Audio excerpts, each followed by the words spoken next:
Thank you so much for joining me. I'm going to be reading the Earth Class Notes written by the 12th Apostle on dreams.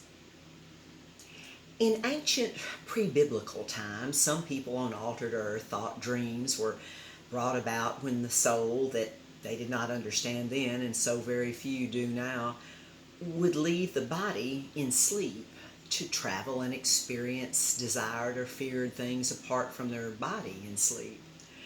In biblical times, more credibility was given to dreams, and later, physiologists like Sigmund Freud, William Stichel, Alfred Adler, etc., studied and wrote much about dreams, including Freud's interpretation of dreams. However, dreams are not just thoughts controlled by the conscious part of the individual soul through the established values of their character, but can be randomly released as subconscious dreams without previously established sovereign controls. Psychoanalysts can give help to souls on altered earth who have allowed dreams to become a problem to them, as dreams can be and often are a difficulty to many dear human souls, even sleepwalking and harming themselves and others. Dreams can be an avenue of angel communication, but rarely that of the elect holy kind. Nevertheless, when we truly thank our holy angels who watch over and protect us continually, never sleeping, it provides extra incentive for them to increase their protection, with some even jockeying for closer position to protect the few at the doctorate level of their spirit education, with mighty Michael and Gabriel directing the protection of, along with their own, the legal two or more who have reached the ultimate level of godlikeness in their mortal school of life on altered earth by specifically understanding, knowing, and sovereignly believing all truth about God and His plan, including the ultimate truth about the everlasting future, Jesus Christ, and the new expanding universe that will be populated with their progeny and descendants along with ours. Gabriel himself has protected me from my conception over 80 years of mortal time, which is the double witness of 40, the legal number of testing. Unlike in my youth, I very seldom dream now. If I do, I don't remember them. And every night before I go to sleep, I thank our great God for another day to represent Him, and to Jesus for making it all possible through their great love, and truly express my love and thanksgiving for them after thanking them for my beloved family and friends and the newly elected officials in this once great nation that can and will be great again, because you and I are here as God's greatest witnesses ever on altered earth, for we have so much more truth available to us, much more than other human souls before us. Remember how God dreamed in His continuing sleep state until He awoke, because of a dream of having others like Him to love and be loved by, never to sleep again, and how all spirit life in temporal mortal bodies on altered earth are a witness to that truth every day when they awaken from their sleep.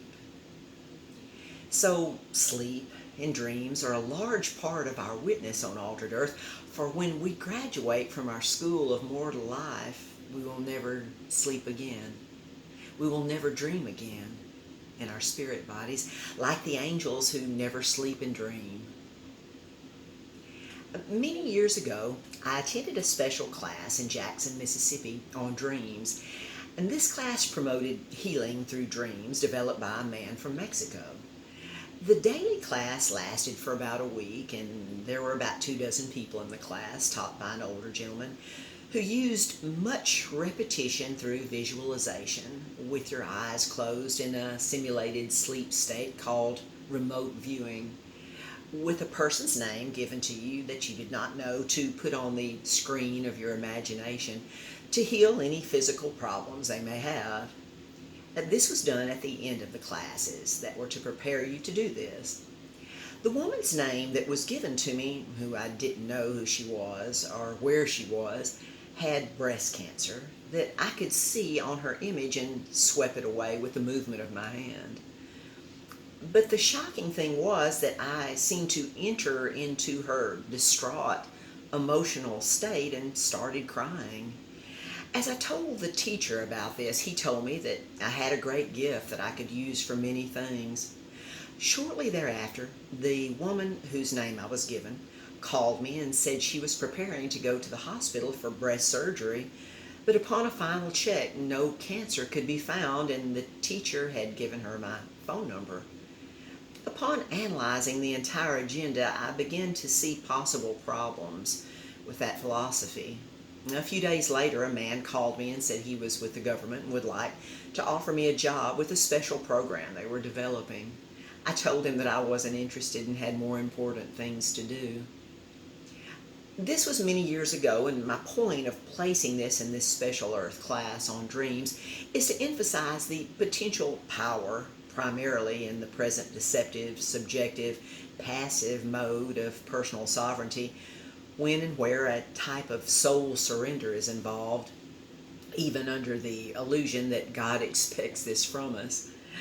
Many preachers, pastors, and teachers, all of whom I love, have fallen into this trap that is baited with pride.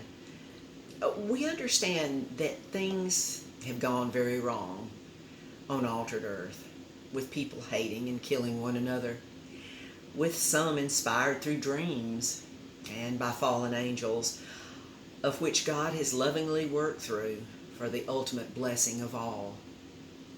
And beloved, we can do the same thing through refusing to hate others, but loving them all and sharing the great truth, even the ultimate truth, with those who are open to understand it, for the future is open to whosoever will.